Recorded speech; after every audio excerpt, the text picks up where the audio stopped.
Hermanos, en el nombre del Señor Jesucristo, les ordenamos que se aparten de todo hermano que esté viviendo como un vago, y no según las enseñanzas recibidas de nosotros. Ustedes mismos saben cómo deben seguir nuestro ejemplo. Nosotros no vivimos como ociosos entre ustedes, ni comimos el pan de nadie sin pagarlo. Al contrario, día y noche trabajamos arduamente y sin descanso para no ser una carga a ninguno de ustedes. Y lo hicimos así no porque no tuviéramos derecho a tal ayuda, sino para darles buen ejemplo. Porque incluso cuando estábamos con ustedes, les ordenamos, el que no quiera trabajar, que tampoco coma. Nos hemos enterado de que entre ustedes hay algunos que andan de vagos, sin trabajar en nada, y que solo se meten en lo que no les importa. A tales personas les ordenamos y exhortamos en el Señor Jesucristo que tranquilamente se pongan a trabajar para ganarse la vida. Ustedes, hermanos, no se cansen de hacer el bien. Si alguno no obedece las instrucciones que les damos en esta carta, denúncielo públicamente y no se relacionen con él, para que se avergüence. Sin embargo, no lo tengan por enemigo, sino amonéstenlo como a hermano. Hermanos, esto es palabra del Señor. Iglesia, muy buenos días. Una alegría grande poder compartir la palabra del Señor. Vamos a orar, vamos a rogar que su Espíritu sea con nosotros.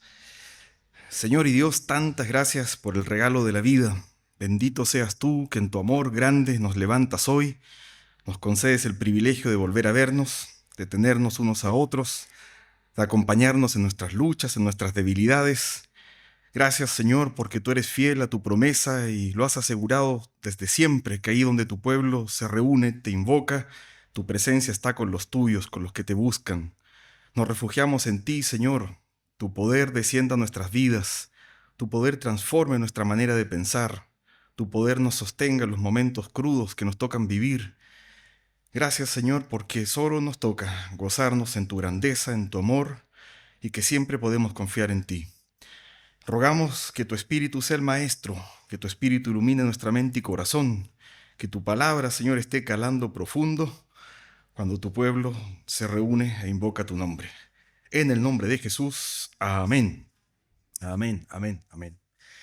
Iglesia, pido permiso para comenzar con una historia personal. Y digo que pido permiso porque cuando se nos da la posibilidad de compartir la palabra, no estamos aquí para ventilar nuestras cosas propias, estamos aquí para llevar a la iglesia la palabra.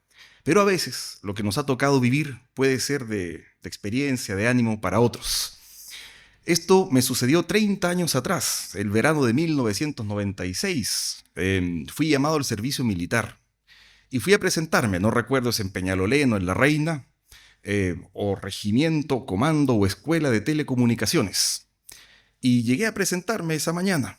Y mientras estaba ahí en medio de la multitud, me encontré con un viejo amigo que hace tiempo no lo había visto. Solo sabía de él que era cristiano, que él participaba en una iglesia.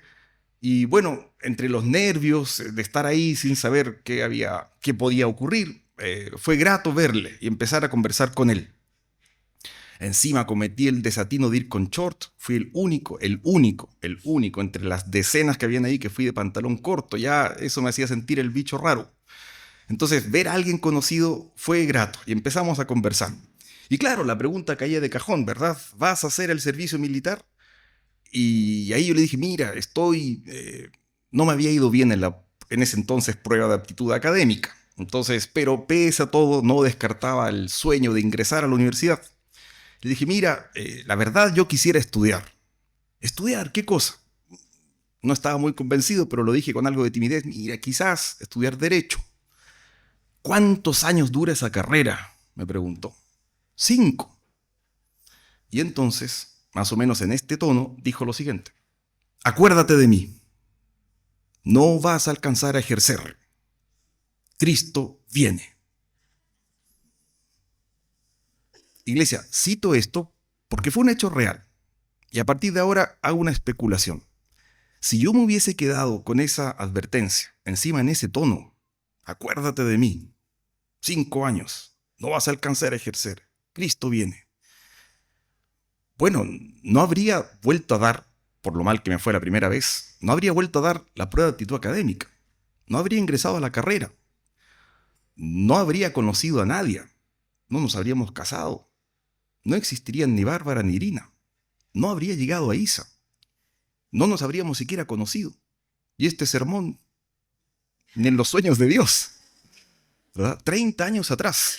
Iglesia, algo parecido, sin exagerar mucho, algo parecido era lo que les sucedió a los cristianos de la iglesia de Tesalónica. Y vamos a ver por qué, El pasaje que leyó Foncho, de seguro llama la atención, porque a ratos el lenguaje es algo rudo. No es muy amoroso llegar un domingo en la mañana y que te digan, cuidado si eres un vago, cuidado si eres un ocioso. Uno dice, yo vine a la iglesia buscando consuelo, esperanza, cariño, y me tratan de vago y de ocioso. Pero fue el lenguaje que utilizó el apóstol Pablo. Y uno se pregunta, ¿y por qué el apóstol Pablo llegó a hablar tan duro a la iglesia? Decirle vagos, ociosos, no todos. Dijo, hemos sabido de algunos que están viviendo como vagos, que están viviendo como ociosos. Lo interesante, iglesia, es que al parecer había una razón, comillas, espiritual, comillas, teológica, para que la iglesia, sin querer queriendo, hubiera caído en este ocio, en este volverse vaga. ¿Por qué? Quedémonos siempre en la misma carta.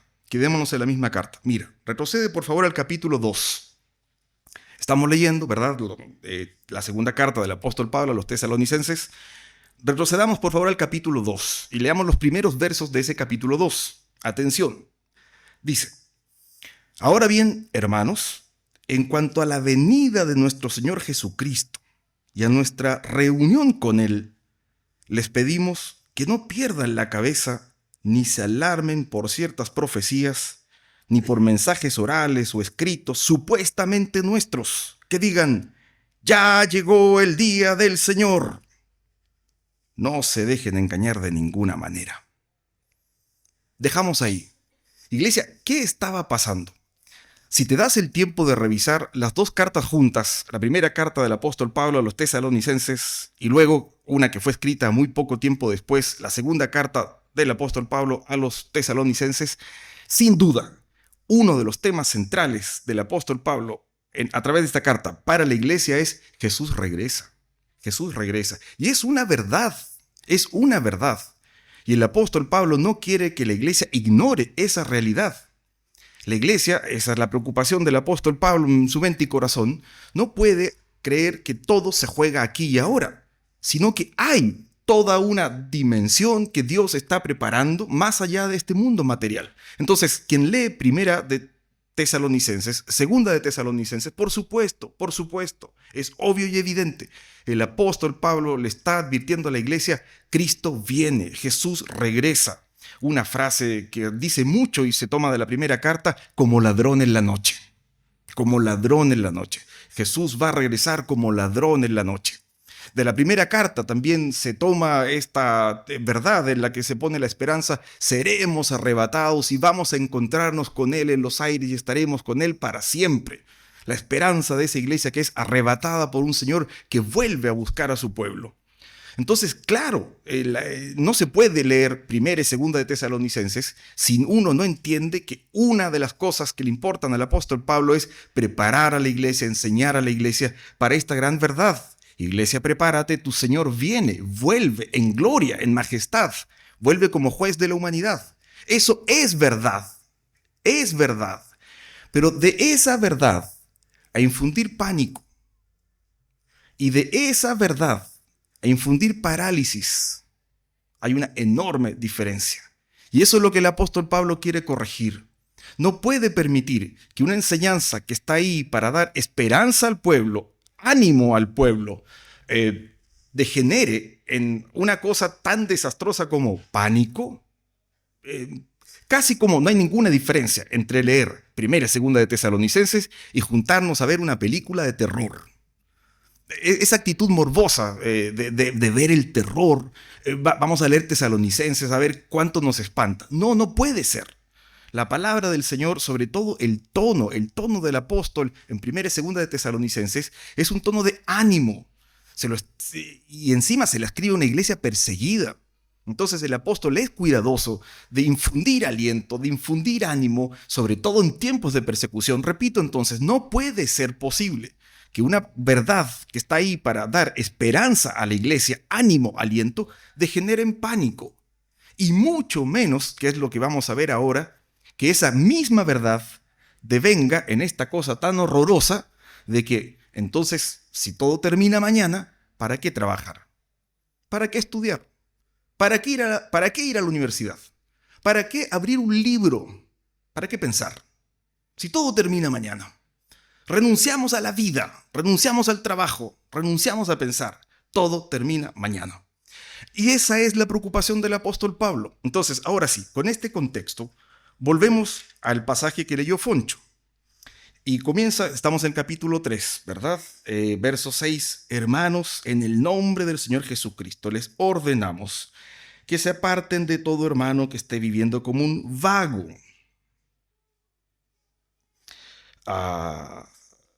Y no según las enseñanzas recibidas de nosotros.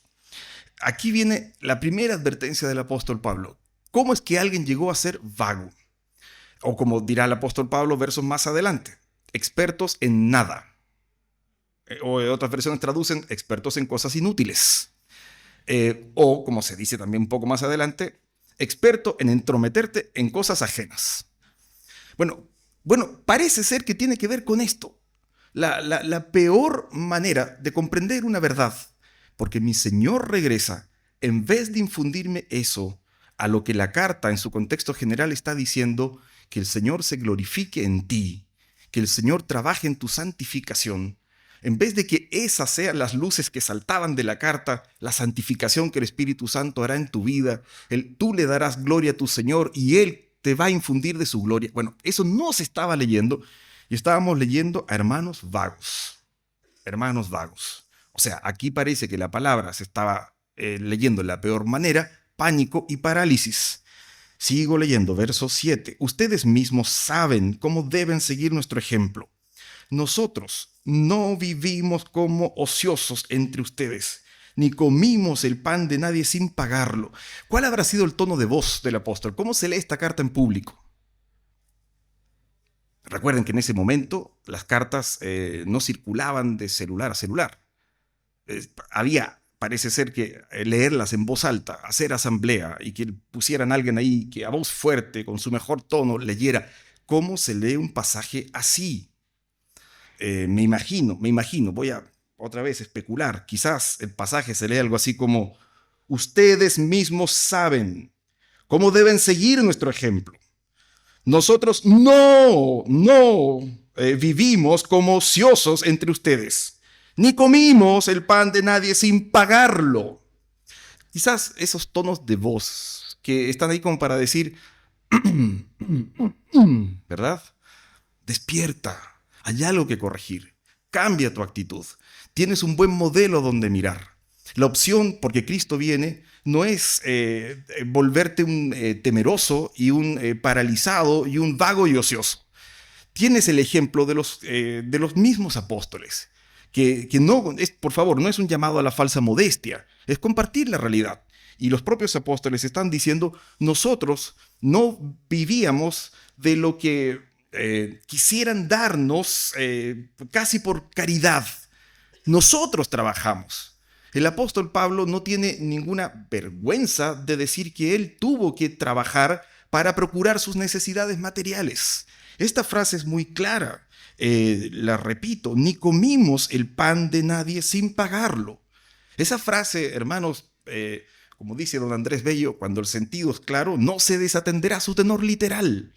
El texto dice lo que dice, que aquí hubo personas que tuvieron que trabajar, que algún oficio, sea cual sea, se ejerció, y gracias a ese oficio algunos recursos se obtuvieron, y esos recursos fueron destinados a satisfacer necesidades. ¿Y quién lo está diciendo? El propio autor de la carta. Como para alentar, nosotros lo hicimos, nosotros trabajamos, estas manos no son ociosas, tienen modelo donde mirar. La carta dice más, sigamos. Verso 8, ni comimos el pan de nadie sin pagarlo. Al contrario, día y noche trabajamos arduamente y sin descanso para no ser una carga a ninguno de ustedes. Como si lo primero no hubiera sido claro, ahora esto ya casi te hace arder un poco la conciencia. El apóstol Pablo te está diciendo, trabajábamos de manera intensa. No trabajábamos al ritmo que pudiéramos. De veras sudamos. No hicimos las cosas a la ligera. No nos tomamos el trabajo a la rápida. Nos gastamos en eso. Y dice frases tales como día y noche. Trabajamos arduamente. Y esta idea para que dice el apóstol Pablo y sus compañeros, para que ninguno de nosotros los misioneros nos volviéramos en carga. ¿Qué manera más honesta de hablar así? Como queriendo corregir alguna distorsión dentro de la iglesia. Parece que estaban aquellos que habían dicho, como el Señor viene mañana, yo dejo de ir al taller. Yo no voy a clavar nunca más un clavo. No voy a lavar más la loza. Ni pañales voy a cambiar siquiera. El Señor viene mañana. Y aquí está corrigiendo el apóstol Pablo. No puedes renunciar a vivir. No puedes renunciar a tu oficio. Porque patudamente, y esto es lo que el apóstol quiere corregir, patudamente vas entonces a empezar a depender de que otro te alimente. De que otro haga lo que tú bien pudiendo hacer, te abstienes de hacerlo. ¿Es eso lo que quieres provocar? Es más o menos lo que el apóstol Pablo trasluce en su carta. Porque mira, cada minuto que tú te excusas de la peor manera en que el Señor viene, resulta que en 3 horas más te va a dar hambre. Y si no te da hambre hoy, te dará hambre mañana. Y vas a esperar entonces que otro venga y otro lo haga por ti. O sea, ese nivel de distorsión es el que el apóstol Pablo quiere corregir. Seguimos leyendo, verso 9. Y lo hicimos así, no porque no tuviéramos derecho a tal ayuda, sino para darles buen ejemplo. Y aquí remacha ya con una enseñanza que es elocuente, es prístina, es perspicua. Dispense el obstruso, pero el texto es transparente total.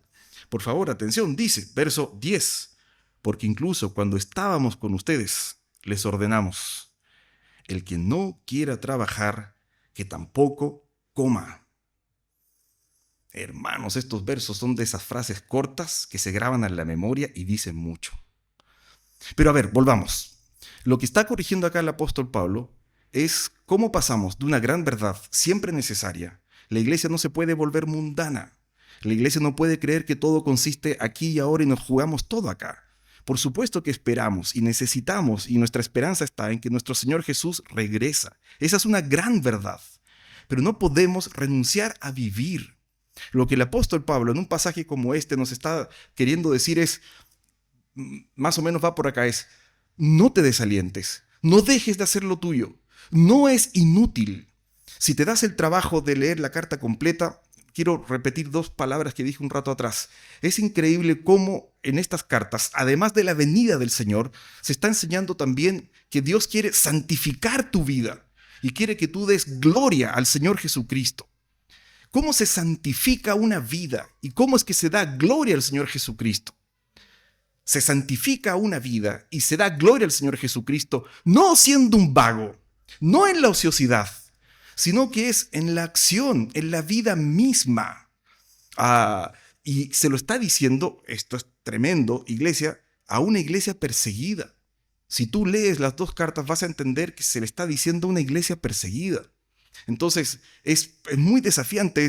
Iglesia, yo sé que estás en el horno de fuego. Yo sé que incluso te has hasta desinformado y ahora a la dificultad en la que ya vives, ahora le sumaste por distorsión, por desinformación y por error el pánico y el terror de que todo termina mañana. ¿Y eso se está traduciendo en qué? En que te estás paralizando y te estás llenando de temor. ¿Dónde queda la confianza en que el Señor va a obrar en tu vida y te va a santificar? ¿Dónde queda el plan de Dios de que tú le des gloria a tu Señor Jesucristo? Más o menos, este pasaje tiene un hermoso paralelo. Este llamado del apóstol Pablo a la iglesia a que no deje de trabajar, a que no se vuelva ociosa, incluso en tiempos de persecución, por difícil que sea, incluso en tiempos de persecución. Tiene un hermoso paralelo si te vas al Antiguo Testamento, pasaje muy conocido, Jeremías 29. Jeremías 29. Iglesia, date el gusto, el privilegio de ir a esa carta. Es una carta, Jeremías 29, porque el profeta escribe una carta, eso quiero decir. En Jeremías 29, el profeta Jeremías escribe una carta. Y en esa carta, mira lo raro, mira lo difícil, Jeremías despacha una carta a los exiliados, a los que habían sido capturados por el imperio del momento que era Babilonia, capturó a los israelitas, se los llevó a Babilonia y allá están viviendo como exiliados en la deportación. Y allá, fuera de lo suyo, otras comidas, otro idioma, otro contexto, encima el imperio nos cayó encima. ¿Dónde está nuestro Dios? ¿Dónde está su provisión? Bueno, escribe una carta el profeta Jeremías, y atención con lo que el profeta Jeremías le manda decir a los que están allá cautivos, exiliados, a los deportados. Les manda un mensaje que dice: construyan casas y habítenlas, planten árboles y cultívenlos hasta que coman sus frutos. Novios, cásense, tengan hijos y que sus hijos se casen, multiplíquense.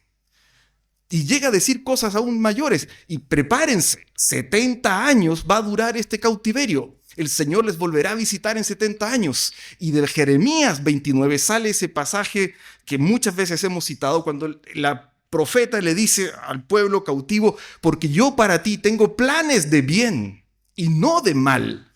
Ese mensaje, ¿a quién se lo está diciendo? A los que están jugando de visita, a los expatriados, a los que los sacaron de su espacio conocido y están en una realidad incómoda. Allá el profeta Jeremías les está diciendo: no renuncies a vivir. Estas circunstancias adversas no te definen. El Señor no se ha olvidado de ti, te va a visitar. Incluso ahí puede obrar para bien. Volvemos aquí a Tesalonicenses. Iglesia, no puedes renunciar a tu oficio, sea cual sea. Esto es hermoso. Aquí no hay tal cosa como oficios más, iba a decir casi más mejores, ¿no? Oficios santos, oficios profanos, oficios deleitables o oficios más desechables. No importa cuál sea tu oficio. En las manos de tu Señor es lo que el apóstol quiere comunicar. Tú puedes dar gloria al nombre de tu Señor. Y a través del día a día, de lo cotidiano, el Señor no va a dejar de trabajar, te va a santificar en medio de lo que te toca hacer. Seguimos leyendo, iglesia, seguimos leyendo. Verso 11, ¿verdad? Nos hemos enterado, este casi tiene el tono de me contó un pajarito, ¿verdad? Nos hemos enterado de que entre ustedes hay algunos, gracias apóstol Pablo por no caer en una generalización apresurada. Iglesia vaga, iglesia ociosa, no, puntual, ¿verdad? Nos hemos enterado de que algunos de ustedes andan como vagos, sin trabajar en nada, y que solo se meten en lo que no les importa. A tales personas ordenamos y exhortamos en el Señor Jesucristo que tranquilamente, a tales personas, yo creo que al que le pidieron leer esta carta se tiene que haber reído, yo creo, porque hay algo ahí de ironía, ¿verdad? A tales personas, a esos vagos, ociosos, expertos en nada, metiches, ¿verdad? A esos que no saben qué hacer con su tiempo porque les sobra el tiempo, encima llenos de pánico, comiéndose las uñas, hecho de todo, y el Señor viene en cualquier momento, ya. A esos, verso 12, a tales personas ordenamos y exhortamos en el Señor Jesucristo que tranquilamente se pongan a trabajar para ganarse la vida. Y atención, iglesia, mira, dicho en términos positivos, ustedes, hermanos, no se cansen de hacer el bien. Iglesia, esto es precioso. Tenemos la posibilidad, porque Dios nos ama, porque Él está con nosotros, aún siendo deportados en Babilonia, o aún siendo iglesia perseguida en Tesalónica, el Señor está con nosotros y podemos hacer el bien. Sabemos, sobra decirlo, ¿verdad?, que este hacer el bien no tiene que ver con que le estamos regateando favores a Dios y si yo le hago cosas buenas a Dios, Dios me amará más. No vamos a caer de nuevo en esas pésimas lecturas. Pero lo que nos está recordando esta palabra es una tremenda verdad. Es que seas quien seas y no importa tu edad, no importa tu oficio, puedes hacer el bien. Donde llega tu presencia, si el Espíritu Santo está contigo, porque la carta lo enseña, el Señor te está santificando, y porque la carta enseña de que tú estás ahí para dar gloria a tu Señor, seas quien seas, no importa tu edad, no importa tu oficio, puedes hacer el bien. Algunos harán el bien puertas adentro en casa, otros harán el bien en la calle, léase oficina, laboratorio, academia, donde sea que el Señor te lleve. El Señor no tiene ni sus favoritos ni sus proscritos. El Señor tiene pueblo, tiene hijos, y es leal y fiel con todos. No importa cuál sea tu oficio, tú puedes hacer el bien. Y ahí está este verso número 13. Ustedes, hermanos, no se cansen de hacer el bien. Iglesia, renueva ánimo. Si te está tocando cuidar a un enfermo, vamos, es una posibilidad de hacer el bien. Si estás criando hijos, vamos, es una posibilidad de hacer el bien. Yo ya ni me acuerdo cómo se cambian pañales, pero si te está tocando cambiar pañales, cámbialos bien. Si estás criando hijos adolescentes, tu mejor esfuerzo. Si estás en la universidad, primero, es un privilegio que estés en la universidad. Hay una enorme mayoría en América Latina que no tiene acceso a la universidad. Y si ese es tu privilegio, hazlo bien. No importa el oficio, no importa el oficio. Tú eres hijo de un Dios que lo ha creado todo. Acuérdate de Jonás, cuando se dice que el Señor dispone desde el gran pez hasta el pequeño gusano. Ese Dios de las galaxias es el Dios de los detalles. Acuérdate de Lutero, puedes dar gloria a Dios aún pelando papas. Y no tiene que ver con hablar mal del sumo pontífice en Roma, ¿verdad? Tiene que ver con quitar la cáscara al tubérculo. O sea, tú puedes darle gloria a Dios, estés donde estés. Estés donde estés. Iglesia, terminamos con esto. Cerramos así, ¿verdad? Verso 14. Si alguno no obedece las instrucciones, si con todo lo anterior esto no queda claro, ¿verdad? Y si alguien aún quiere defender la ociosidad y defender el ser vago con pretexto teológico y bíblico, ya. Dice, si alguno no obedece las instrucciones que damos en esta carta, denúncielo públicamente, no se relacionen con él para que sea vergüenza. Es fuerte el tono. Acá hay una actitud de disciplina. Pero vamos, es bueno el cilantro, pero nunca tanto, ¿verdad? Verso 15, sin embargo, no lo tengan por enemigo. No lo tengan por enemigo. Amonéstenlo como hermano. Amonéstenlo como hermano. Entonces, lo que está dando esta carta es un empujón, ¿verdad? Vamos, saca fuerzas. El Señor te ama. Está contigo. La matemática te aterra, el Señor estará contigo. Hay examen de grado por tercera vez, el Señor estará contigo. Hay desafío laboral, vamos, Señor, ayúdame a salir de esto. Tú eres mi Dios, me has amado, nunca me has dejado, tú estarás conmigo. Iglesia, oramos.